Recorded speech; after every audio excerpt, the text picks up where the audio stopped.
الحمدللہ رب العالمین والصلاة والسلام علی سید الانبیاء والمرسلین اما بعد فاعوذ باللہ من الشیطان الرجیم بسم اللہ الرحمن الرحیم۔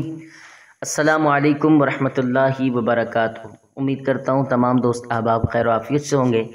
آپ تمام دوستوں کو صدیق اکبر آن لائن اکیڈمی میں خوش آمدید کہتا ہوں۔ فرمان آخری نبی صلی اللہ علیہ وآلہ وسلم ہے، خیرکم من تعلم القرآن وعلمہ، کہ تم میں بہترین شخص وہ ہے جو قرآن مجید کو سیکھے اور دوسروں کو سکھائے۔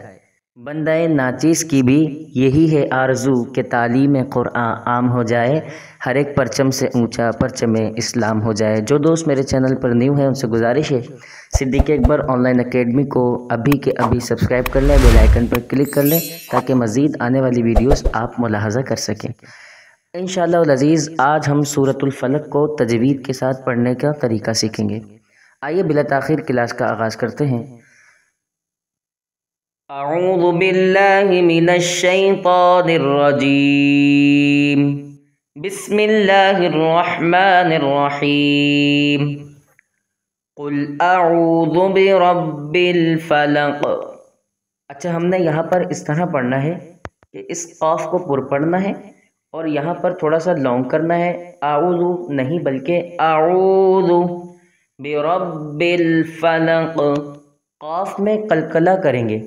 قلقلہ کا مطلب جو ہے جنبش اور حرکت کے معنی ہے، یعنی جب بھی ہم حروف قلقلہ کو ادا کریں گے تو ہماری جو آواز ہے وہ دوبارہ لوٹ کر آئے گی، جیسے کہ برب الفلق، ٹھیک ہے، من شر ما خلق۔ اب یہاں پر اکثر افراد ایک غلطی کرتے ہیں، وہ یوں پڑھتے ہیں من شر، جبکہ آپ دیکھ سکتے ہیں کہ یہاں پر کہیں پر بھی لام نہیں ہے، را کو لام سے ملا دیتے ہیں، تو یہاں توجہ رکھنی ہے اور ہم نے شین را زبر شر را زیر ری، شر ری پڑھنا ہے، ٹھیک ہے، من شر ما خلق ومن شر غاسق اذا وقب ومن شر النفاثات في العقد۔ اب یہاں پر دیکھ لیجئے، شر النفاثات، اس جگہ پر شرل یہ والا را جو ہے لام سے ملا دیتے ہیں اور پھر شر النفاثات پڑھتے ہیں، تو اس طریقے سے نہیں پڑھنا۔ ایک قاعدہ ہے تجوید کا، اس کو ذہن میں رکھ لیں، آپ کو بتاتا چلوں۔ یہ دیکھیے نون کے اوپر تشدید ہے، جب بھی تشدید کسی حرف کے اوپر آ جاتی ہے تو وہ حرف مشدد ہو جاتا ہے، اور مشدد حرف کو پڑھنے کا قاعدہ قانون یہ ہے کہ اپنے سے پہلے زبر زیر پیش والے حرف سے مل کر پڑھا جاتا ہے۔ جب بھی آپ نے کسی بھی ورڈ کے اوپر تشدید دیکھنی ہے تو اس کے پڑھنے کا ایک ہی طریقہ ہے، اس سے پہلے ہم زبر زیر اور پیش والا حرف دیکھیں گے۔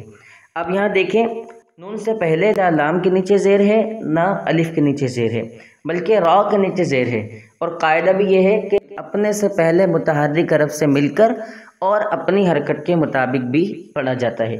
تو اب ہم نے اس کو یہاں پر شر النفاثات،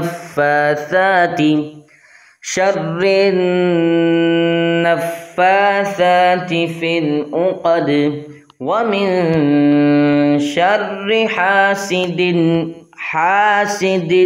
اذا حسد، ٹھیک ہے۔ اچھا، کچھ قراء حضرات اس کو وصل میں بھی پڑھتے ہیں، جب ملا کر پڑھتے ہیں، تو اس صورت میں بھی میں آپ کو پڑھ کے بتا دیتا ہوں کس طرح پڑھیں گے۔ بسم اللہ الرحمن الرحیم، قل اعوذ برب الفلق من شر ما خلق ومن شر غاسق اذا وقب ومن شر النفاثات في العقد ومن شر حاسد اذا حسد۔ تو جب بھی ہم وقف کریں گے تو قلقلہ کریں گے، اور جب ہم وصل یعنی ملانے کی صورت میں پڑھیں گے تو اس صورت میں ہم قلقلہ نہیں کریں گے، بلکہ جس ورڈ کے اوپر جو حرکت لگی ہوئی ہے اس کے مطابق اس کو پڑھیں گے۔ دعا کرتا ہوں اللہ کریم کے بارگاہ میں کہ اللہ کریم ہم سب کو صحیح قرآن مجید پڑھنے کی توفیق عطا فرمائے۔ السلام علیکم ورحمۃ اللہ وبرکاتہ۔